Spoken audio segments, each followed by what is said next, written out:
বাঙালি খানায় সবাইকে স্বাগত জানাই। আপনারা তো অনেকভাবে খাসির মাংস রান্না করে খেয়েছেন, একবার আমার মতন করে সহজ পদ্ধতিতে আপনিও শিখে নিতে পারবেন ছোট ছোট টিপস সহ। তবে আপনি একবার বানালে বারবার বানাবেন, এতটাই সুস্বাদু খেতে। বাঙালির খুবই প্রিয় চুই ঝাল দিয়ে খাসির মাংস। আজকে কিন্তু খাসির মাংস রান্না করব সম্পূর্ণ গ্রাম্য পদ্ধতিতে। সম্পূর্ণ বাটা মশলায় আমি রান্নাটা করব। আপনারা গুঁড়ো মশলাও রান্নাটা করে নিতে পারবেন খুব সহজে। তবে আমি আজকে এখানে কিভাবে খাসির মাংস রান্না করলাম চুই ঝাল দিয়ে, চলুন সেটা একবার দেখে নেওয়া যাক ভিডিওর মাধ্যমে। আজকে আমি এখানে নিয়েছি 500 গ্রাম খাসির মাংস। মাংসটা বেশ ঈষদুষ্ণ গরম জল দিয়ে ধুয়ে রেখেছি। আমি কিন্তু আজকে মাংসের গায়ে সর্ষের তেল বা কোনো কিছু লাগিয়ে রাখিনি।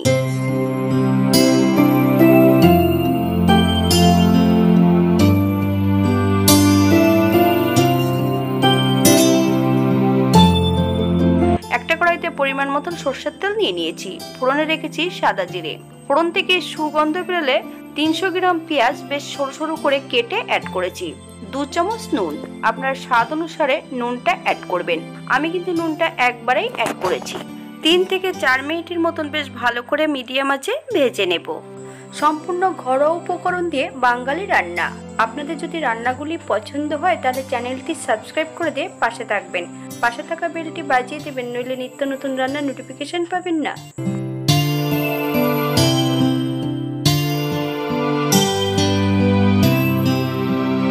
এই পর্যায়ে অ্যাড করব বড় সাইজের একটা রসুন 80% মতন বেটে নিয়েছি। সম্পূর্ণ রসুনটা অ্যাড করেছি। পেঁয়াজ রসুন থেকে যতক্ষণ কাঁচা গন্ধ বেরোবে ততক্ষণ বেশ ভালো করে ভেজে নিতে হবে। তবে খয়েরি করে পেঁয়াজগুলো ভেজে নেব না, যখন মাংস রান্না করব তখন পেঁয়াজটা সেদ্ধ হবে না। এই পর্যায়ে অ্যাড করব 2 চামচ আদা, জিরে, ধনে একসঙ্গে বেটে রেখেছি। আমি এখানে বড় চামচের 1 চামচ অ্যাড করেছি।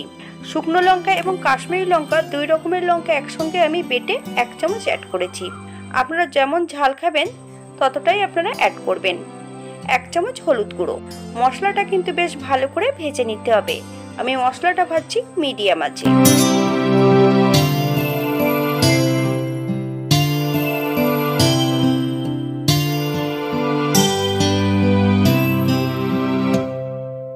এই পর্যায়ে অ্যাড করব মশলা ধোয়া বাটি থেকে বেশ কিছুটা জল। মশলাটা যতক্ষণ তেল না ছাড়ছে ততক্ষণ বেশ মশলাটা ভালো করে কষিয়ে নিতে হবে।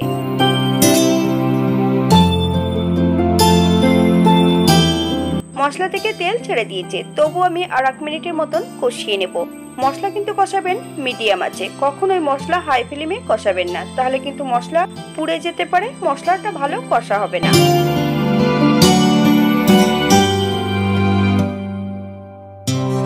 এই পর্যায়ে অ্যাড করব ধুয়ে রাখা সম্পূর্ণ খাসির মাংসগুলো। হাই ফ্লেমে 3 থেকে 4 মিনিটের মতন প্রথমে আমি কষিয়ে নেব। মশলা যত কষানো ভালো হবে তত কিন্তু তরকারির স্বাদটা দ্বিগুণ বেড়ে যাবে। যে কোনো তরকারি আপনারা রান্না করবেন মশলা কিন্তু ভালো করে কষিয়ে নেবেন, তাহলে কিন্তু খেতে খুব সুস্বাদু হবে।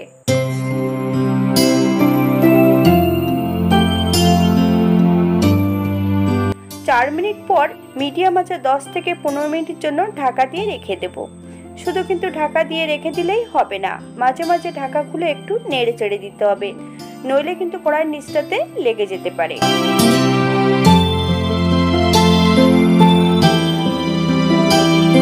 15 মিনিট পর ঢাকা খুলে আবারও বেশ ভালো করে কষিয়ে নিতে হবে।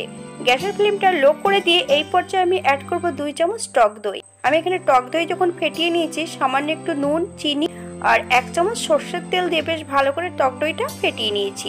এই পর্যায়ে আমি সম্পূর্ণ টক দইটা অ্যাড করব। একদম লো ফ্লেমে 10 থেকে 15 মিনিটের মতন রান্না করে নিতে হবে। টক দইটা অ্যাড করার সঙ্গে সঙ্গে যদি হাই ফ্লেমে রান্না করেন তাহলে টক দইটা ফেটে যেতে পারে।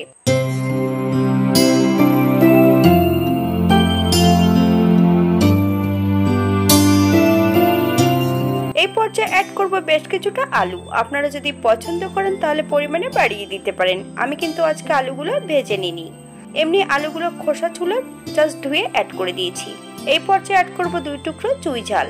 আপনারা যদি পছন্দ করেন তাহলে পরিমাণে বাড়িয়ে দিতে পারেন, তবে 500 গ্রাম মাংসের জন্য 25 গ্রাম চুই ঝাল যথেষ্ট। আপনাদের কাছে যদি চুই ঝাল না থাকে তার পরিবর্তে আপনারা গোলমরিচ থেতো করে অ্যাড করতে পারেন, কিন্তু গোলমরিচের গুঁড়োটা অ্যাড করবেন না, তখন কিন্তু স্বাদটা অন্যরকম হয়ে যাবে।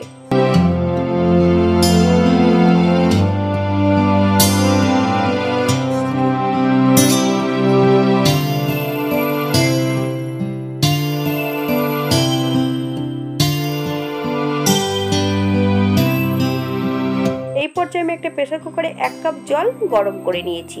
সম্পূর্ণ মাংসগুলো প্রেসার কুকারে অ্যাড করে দিতে হবে। আমি কিন্তু মাংসের গ্রেভিটা অ্যাড করব না। প্রেসার কুকারে 4টে হুইসেল দিয়ে নেব। 10 মিনিটের জন্য স্ট্যান্ডিং টাইম দিতে হবে। তারপর আবারও আমি একই কড়াইতে বেশ ভালো করে ফুটিয়ে নেব। এই পর্যায়ে অ্যাড করব বেশ কিছুটা কাঁচা লঙ্কা। আপনারা যদি পছন্দ করেন তাহলে পরিমাণে বাড়িয়ে দিতে পারেন। এই পর্যায়ে রান্না করব মিডিয়াম আঁচে। 1 টুকরো চুই ঝাল বেশ ভালো করে মাংসের সঙ্গে মিশিয়ে দিতে হবে।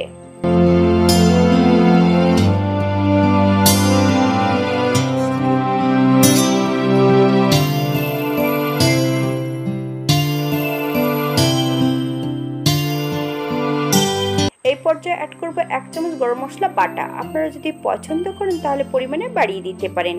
2 থেকে 3 মিনিটের মতন বেশ ভালো করে ফুটিয়ে নেব। আপনারা যদি কাঁচা গন্ধটা পছন্দ করেন গরম মশলা তাহলে এই পর্যায়ে গ্যাসের ফ্লেমটা অফ করে দিতে পারেন।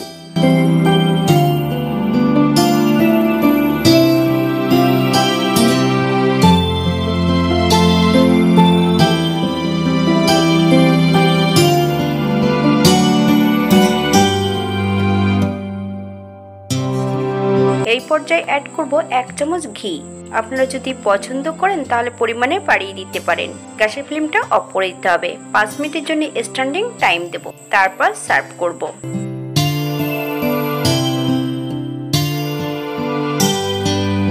এটা দেখতে যেমন ভারী সুন্দর হয়েছে, এটা গরম ভাতে, রুটি, পরোটা সবকিছুর সঙ্গে খেতে অসম্ভব ভালো। আমি আজকে রান্নাটি করেছি প্রেসার কুকারে। আপনাদের হাতে যদি সময় থাকে তাহলে সম্পূর্ণ রান্নাটা কড়াইতে করে নিতে পারেন। এটা যদি লোহার কড়াইতে করা হয় খেতে কিন্তু আরো বেশি সুস্বাদু হবে। তবে আমি আজকে এখানে কাজু বাদাম, পোস্ত বা চালমগজ বাটা কোনোটাই অ্যাড করিনি। আপনারা যদি পছন্দ করেন তাহলে এগুলো অ্যাড করতে পারেন। হাতে যদি সময় থাকে তাহলে একটা লাইক, কমেন্ট, শেয়ার করবেন। আজকের ভিডিওটি এই পর্যন্ত। সবাই সুস্থ থাকবেন, ভালো থাকবেন। অন্যদিন নতুন রেসিপি নিয়ে আপনাদের সামনে আবার আমি হাজির হব। নতুন ও পুরনো সকল বন্ধুদের অসংখ্য ধন্যবাদ ভিডিওটি দেখার জন্য।